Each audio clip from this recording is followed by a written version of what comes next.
Oduuwwan maddeen alaatii qabanneetti darbu Champions League Awurooppaa torbee lammaffaan Baarseloonaan Paris Saint-Germain mo'ame. Taphoota birootiin Arsenaal fi Newcastle yoo milkaan Manchester Cityin qixa ba'e dabalata qabna.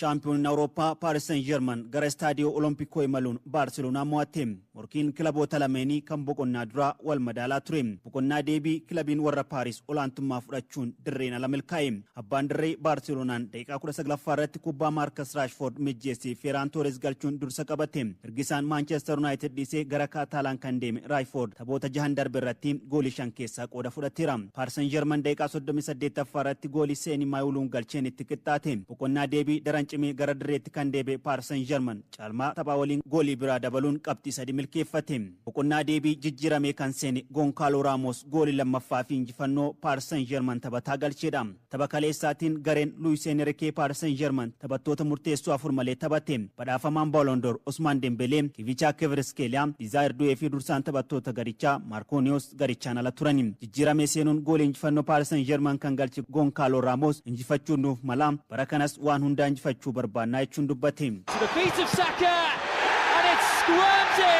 Taphni biraa kan garee Michael Arteta dirree isaa irratti kilaba Greece Olympiacos simachuun goolii 2-0 mo'ateedha. Arsenal tapha Premier League England sanbata darbeen Newcastle United durfamurraa ka'uun mo'atee ture kaleessas milkaa'e. Gareen Michael Arteta tapha Premier League Newcastle United ittiin injifatan irraa taphattoota 6 jijjiiruun gara dirree seene. The Gunners daqiiqaa 12ffaa irratti goolii Gabriel Martinelli fi boqonnaa deebii goolii Bukayo Saka galchanii mo'atani. Olympiacos gooliin galchee taphaan ala jedhamuun jala haqamte. Taphataan sarratti Arsenal Gabriel Magalhaes daqiiqaa 75ffaa irratti miidhama isa mudateen Christian Musqueraan jijjiiramee bahe. Tapha Champions League jalqabaa Athletic Bilbao kan mo'ate Arsenal kaleessa yaaliiwwan 16 taasise keessaa 5 kallattii kan eeggatan ture. Kaleessuma Manchester Cityin dirreen ala Monaco waliin taphatee goolii 2 qixaan xumure. Erling Braut Haaland gooliiwwan 2 galchuun Manchester City dursa qabachiisus Monacoon goolii daqiiqaa dhumaa irratti galcheen qabxii 1 argate. Erling Haaland taphoota Champions League 50 goolii 52ffaa galche.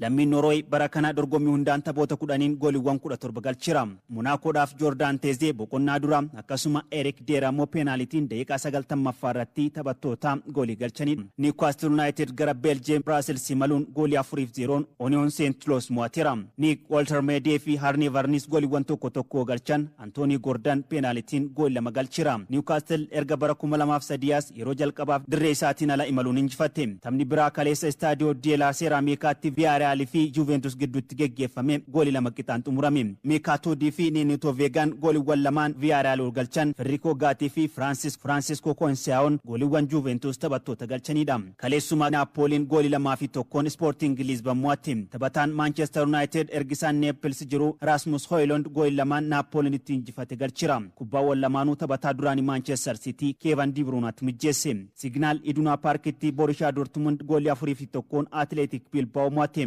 Daniel Sinsinsion, Karni Chukwueka, Seru Gurasi fi Julian Brandt gooliiwwan injifannoo garee Niko Kovac taphattoota galchanii. Taphni Bayer Leverkusen fi PSV Eindhoven goolii 1 qixaan xumurame. Kaleessuma kilabiin Azerbaijan Karabakh goolii 2-0 Copenhagen injifate. Karabakh kilaba jalqabaa Azerbaijan tapha Champions League Awurooppaa 2 walitti aansee injifate ta'eera.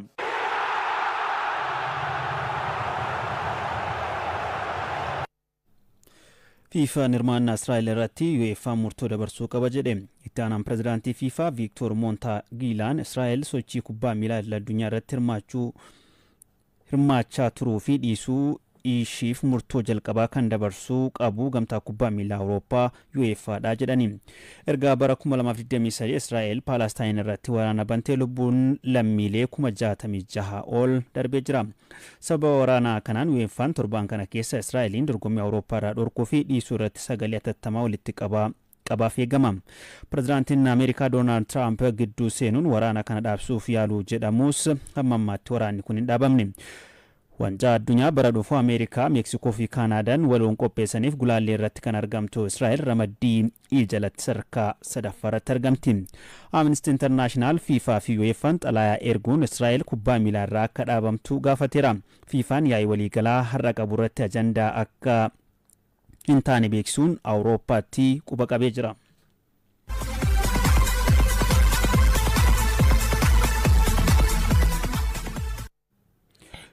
Jude Bellingham taphataa cimaa England jedhamuun filame. Taphataan Real Madrid Jude Bellingham garee biyyaalessa England taphataa cimaa bara 2025 jedhamuun Federeeshinii Kubbaa Miilaa Englandiin badhaafamee jira.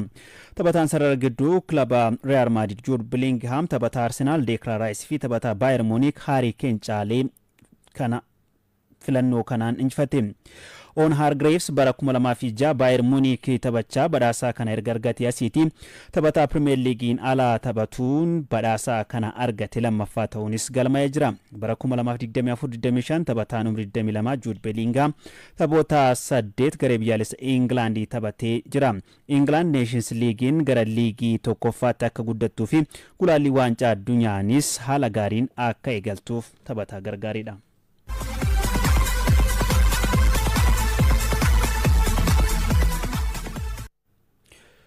Taphataan Bayern Munich Harry Kane bara kana gomsa goolii galchuu irratti argamuun jajamaa jira. Harry Kane taphoota 9 jalqaba irratti goolii galchuun riikoordii Lionel Messi, Ronaldo fi Lewandowski fooyyessuu kan Erling Braut Haaland qooddatee jira. Abdurrahman Amin. By Anthony, decent ball as well, and what a hit that is! Cedric McCambu with a belter. Liigii Awurooppaa taphoonni ramaddii lammaffaan har'aa istaadiyeemota garagaraa 18 keessatti taphatama. Kilabni Unai Emirate leenjii Aston Villaan injifannoo isaa irra deebi'uuf gara Neezerlaandis imaluun Feyenoord waliin morkiin taasisuu tapha xiyyeeffannoo argateedha. Aston Villaan injifannoo bara kana tapha liigii Awurooppaa Bologna goolii 1-0 injifatee yoo eegalu, sanboodas liigichaan Fulham injifachuun imala milkii eegale kana itti fufsiisuuf morkata. Ka'umsa yerootiin Aston Villaan taphoota 5 dhiyoo taphateen hin mo'amne. Ta'us 3 qixaan xumuruun qabxii 15 argachuu qabu keessaa 9 qofa milkeesse. Feyenoord ammoo taphoota 5 irraa qabxii 10 argachuun Aston Villa waliin ga'umsa wal madaalaa irratti argamu. Taphichi halkan sa'aatii 4 irraa eegaluun taphatama. Douglas Luiz to deliver. And Igor Jesus gets there and gets another goal. Barakan injifannoon kan itti ulfaate Nottingham Forest dirree isaa City Ground itti kilaba Denmark Midtjylland simata. Forest tapha jalqabaa Real Betis waliin goolii 2 qixaan yoo xumuru, Midtjylland ammoo injifannoo irra deebi'uuf morkata. Midtjylland taphoota 4 dhiyeenya taphateen hundaa injifachuun Forest caalaa fooyyee qaba. Kilabni Spain Real Betis dirree isaatiin ala imaluun Ludogorets waliin morkiin taasisuun eegama. Real Betis taphoota 2 kana dura Ludogorets waliin taphateen hundaa injifachuun olaantummaa qaba. Ta'us kilabiin Bulgaariyaa Ludogorets ga'umsa amma irratti argamuun Real Betisiif qormaata ta'aaf sodaatama. Gianpiero Gasperiniin kan leenji'u Roomaan Stadio Olimpikootti kilaba Firaansii Lille simata. Roomaan torbee jalqabaa kilabii Firaansiinis injifachuun eegalee walitti aansuun kilaba Firaansii biraa dirree isaa irratti keessummeessuufi. Leenjisaan Roomaa Gianpiero Gasperiniin torbee darbe keessa torbanitti taphoota 3 fi sanaa ol taphannaa haalli jiru ulfaataadha erga jedhanii booda mala dhuunfaa keenyaan qabxii nu barbaachisuu ni arganne jechuun isaanii ni yaadatama. Leenjisichi akkuma jedhan taphoota 5 keessaa 4 injifachuun ga'umsa gaarii irratti argamu. Fenerbahcenis Bolognan Freiburg, Porton Red Star Belgrade, Celtic Sparta Praga, Celta Vigoon PAOK waliin taphoota biroo har'a taphatamanidha.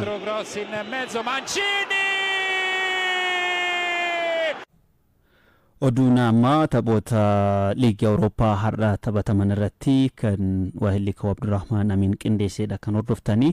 Oduu duraa mata duree irra isinii deebi'ee isinaaf fira. Taphataan Bayern Munich Harry Kane bara kana ga'umsa goolii galchuu irratti qabuun jajamaa jira. Harry Kane taphoota 9 jalqaba irratti goolii galchee riikoordii Messi, Ronaldo fi Lewandowski yoo fooyyessu kan Erling Braut Haaland qooddatee jira. Oduu kana ammas Abdurrahman Amin bal'inaan isinitti hima. King Kane! And it's Kane! He is living up to the hype! And his record-breaking season. That's what Harry Kane's all about. Lammiin Ingilaandi taphataan sarara fuulduraa Bayern Munich Harry Kane barabaraan riikardii haaraa galmeessuu itti fufeera. Taphataan ganna 32 Kane bara kana shaampiyoonii Jarmanii Bayern Munichiif taphoota 9 taphateen goolii 17 galcheera. Walumaa galatti Bayern Munichiif taphoota waliigalaa 104 taphateen goolii 100 yoo galchuu jaarraa kana keessatti taphataa kilaba liigota gurguddoo Awurooppaatiif taphachaa saffisaan goolii 100 galche ta'uun riikardii galmeessise. Kana dura Haalaandii fi Roonaaldoo'n taphoota 105 goolii 100 galchuun riikardii kana qabatanii turan. Harikeen bara dorgommii kanas taphoota jalqabaa 9 qofaan goolii 17 yoo galchuu Meesii, Roonaaldoo fi Roobert Levaandooskii caaleera. Taphattoota ciccimoo sarara fuulduraa yeroo kana keessa Roonaaldoon Real Madridiif yeroo taphatu bara 2015, Roobert Levaandooskiin bara 2022 Baayern Muunichiif taphoota jalqabaa 9 goolii 13 galchanii. Badhaafamaan Baalaandoor yeroo 8 Meesiin bara 2012 fi 2018 taphoota 9 jalqabaa irratti goolii 12 galchuun ni yaadatama. Haalaandii bara 2019 yeroo RB Saalisbargiif taphatu taphoota 9 goolii 17 galchuun Harikeen amma riikardii sana qooddate. Xiinxalli BBC Ispoortii saffisni Harikeen amma goolii ittiin galchaa jiru kuni Meesii fi Roonaaldoon booda si'a 2 qofa fooyya'e jedha. Harikeen kibxata darbee tapha Chaampiyoons Liigii Awurooppaa Baayern Muunik Paafoos yoo injifatu goolii 2 galchee fi Chaampiyoons Liigii Awurooppaatiinis bara dorgommii tokkoon goolii 10 fi sanaa ol galchuudhaan taphattoota 7 qofatu isa caale. Dorgommichaan taphoota 59 goolii 44 yoo galchuu tapha tokkoon goolii 7.5 akka galchuuti. Gama kanaan tapha tokkoon goolii 1.02 galchuun Haalaandii yoo dursu Roonaaldoo fi Meesii dabalatee Ruud Van Nistelrooy fi Roobert Levaandooskii qofaan caalame. Harikeen taphoota Chaampiyoons Liigii hedduu taphatee goolii hedduu galchuunis taphattoota sarara fuulduraa irraa sadarkaa 5ffaa irratti argama. Dursaan taphattoota Ingilaandi Keen kilaba Landan Tootinhaamiif taphoota 435 taphateen goolii 280 galchuun riikardii kilabichaa harkaa qaba. Piriimiyer Liigii Ingilaandiinis goolii hedduu galchuun Alan Shiirar qofaan caalame. Bundesliigaadhaan ammoo saffisaan taphataa kamuu caalaa goolii hedduu galchaa jira. Taphoota Bundesliigaa 67 goolii 70 kan galche Harikeen giddugaleessaan goolii tokko galchuudhaaf daqiiqaa 79 qofa itti fudhata. Kun ammoo seenaa liigota gurguddoo Awurooppaatiin taphataa jalqabaa isa taasiseera. Oh, what a goal! A classic derby